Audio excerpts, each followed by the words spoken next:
Imagine sitting in a crowded room when someone leans over to you, lowers their voice, and whispers a juicy secret about a friend, a coworker, or a leader. They criticize their choices, reveal their flaws, or expose a private weakness. In that single, split second, a subtle psychological mechanism is triggered inside your mind.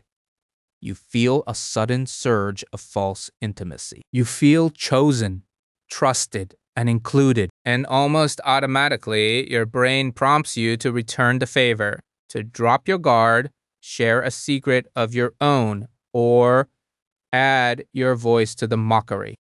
Moments later, the conversation ends, but an unsettling weight settles in your chest. You realize you have just handed emotional ammunition to someone who may use it against you tomorrow. Or worse, you realize you have lowered your own character to participate in the destruction of someone else's name. This is a psychological trap of gossip. It is not harmless small talk or innocent venting. It is an insidious form of social entrapment that undermines trust, breeds anxiety, and erodes your inner peace. In modern offices, group chats, family dinners, and social platforms, casual slander and baiting conversations are everywhere. Most people walk right into these traps every single day, completely unaware of the damage they are doing to their own mental clarity and reputation. Nearly 2,000 years ago, an ancient Stoic philosopher recognized this danger with frightening precision. His name was Epictetus. Born into slavery in the eastern reaches of the Roman Empire, Epictetus spent his youth in the imperial court of Nero, a hyper-paranoid world where a single careless word could get a man executed or cast into exile. Having observed how people betray themselves and others through loose speech, Epictetus knew that guarding your tongue was not just a moral virtue. It was a matter of psychological survival. When Epictetus gained his freedom and established his philosophical school, he taught his students that real freedom begins with absolute mastery over what comes out of your mouth. In this video, we are going to explore 3 profound Stoic rules from Epictetus's Discourses and Enchiridion. 3 rules that will teach you how to spot gossip traps, protect your trust, and maintain an unshakable inner citadel in a world addicted to drama. Rule 1. Adopt the rule of silence.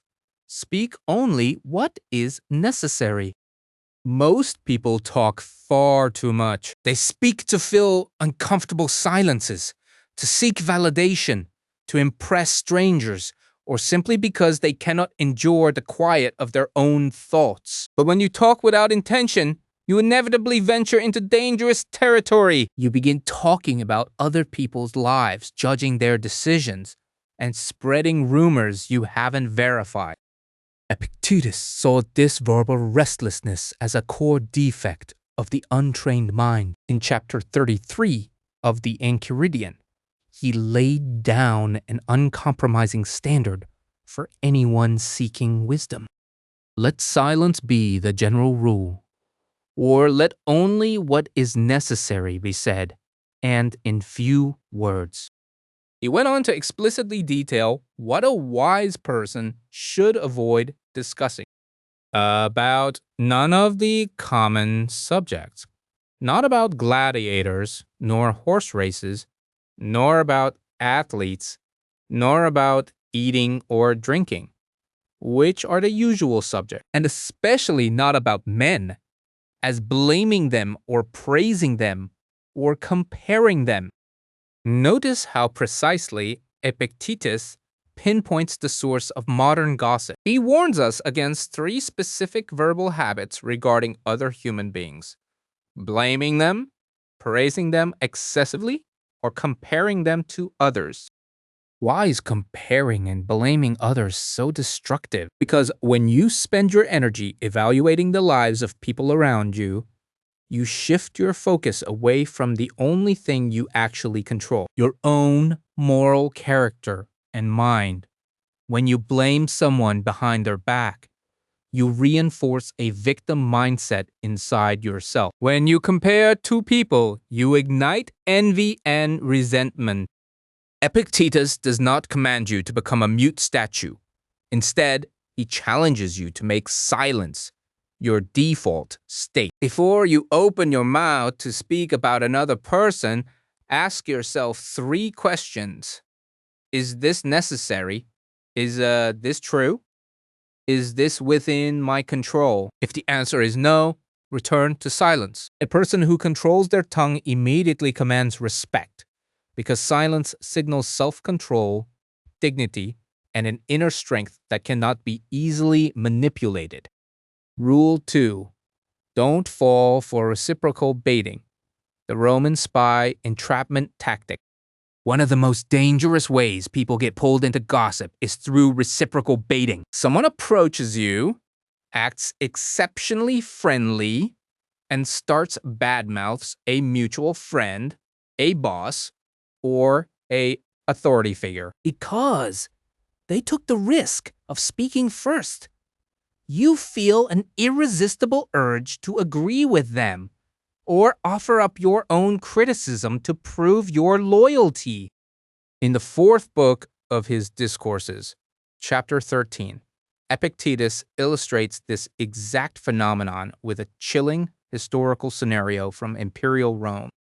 A soldier dressed like a civilian sits down by your side and begins to speak ill of Caesar.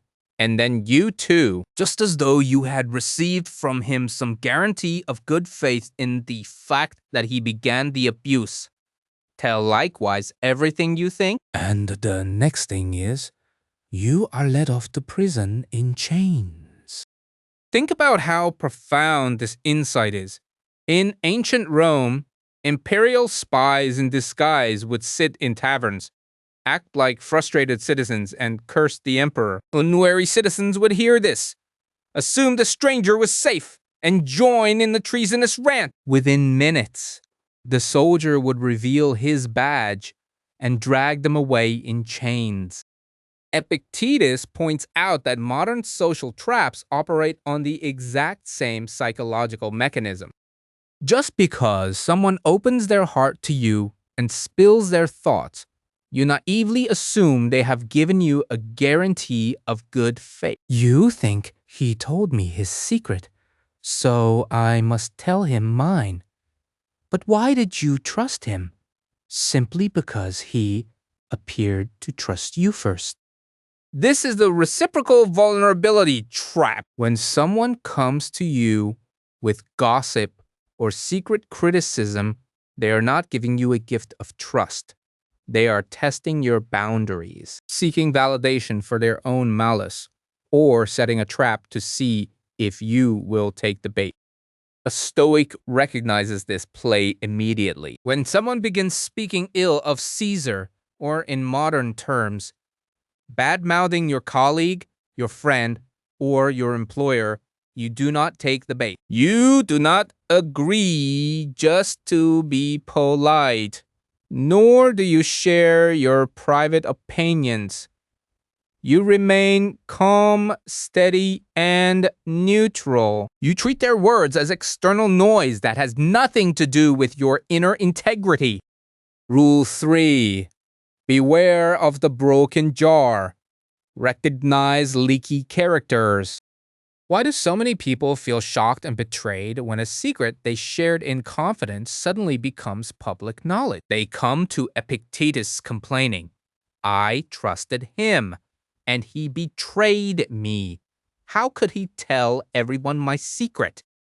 Epictetus answered this complaint with a sharp, brilliant metaphor in Discourses, Book 4. It is just as though I had a jar that was sound, and you one with a hole in it, and you came to me and deposited your wine with me for me to store it in my jar. And then you complained because I do not entrust to you my wine also. Why? Your jar has a hole in it. Consider what Epictetus is teaching us with the metaphor of the leaky jar. If a vessel has a hole at the bottom, it does not matter how valuable or sacred the liquid is that you pour into it. It will inevitably leak out onto the floor. A person who regularly gossips to you about other people is a broken jar. The moment they sit with you and share someone else's private business, they are demonstrating the exact structural flaw in their character. They're showing you that they cannot contain information, that they lack discretion, and that their desire for attention or social bonding outweighs their loyalty to others. It is supreme foolishness to watch someone gossip about all their friends and then believe, but they would never gossip about me. Of course they will. The moment you turn your back, your secrets become the currency they use to buy attention from the next person they sit with. The Stoic lesson here is simple and unyielding.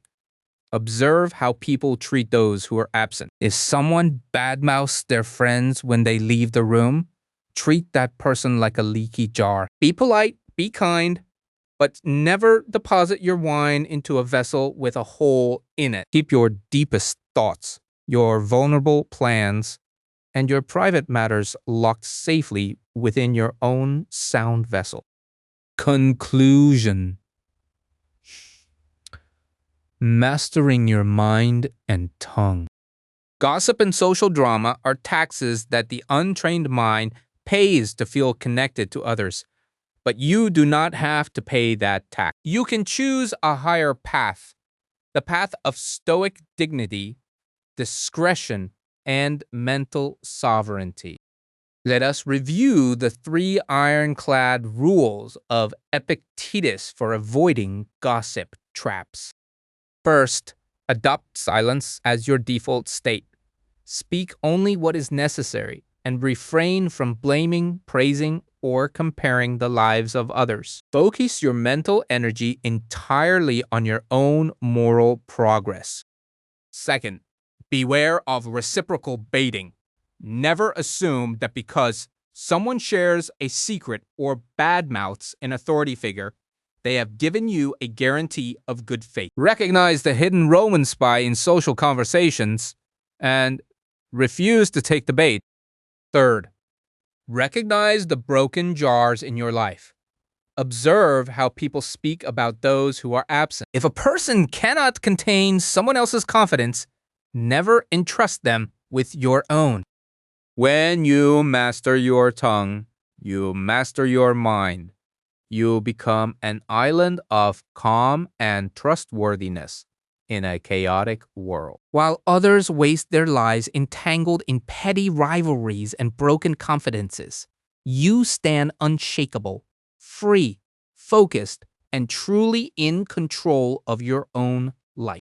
Thank you for watching Stoic Mind. If this video helped you bring clarity to your life, subscribe to the channel and share this lesson with someone who needs to guard their peace. Stay wise, stay grounded, and master your mind.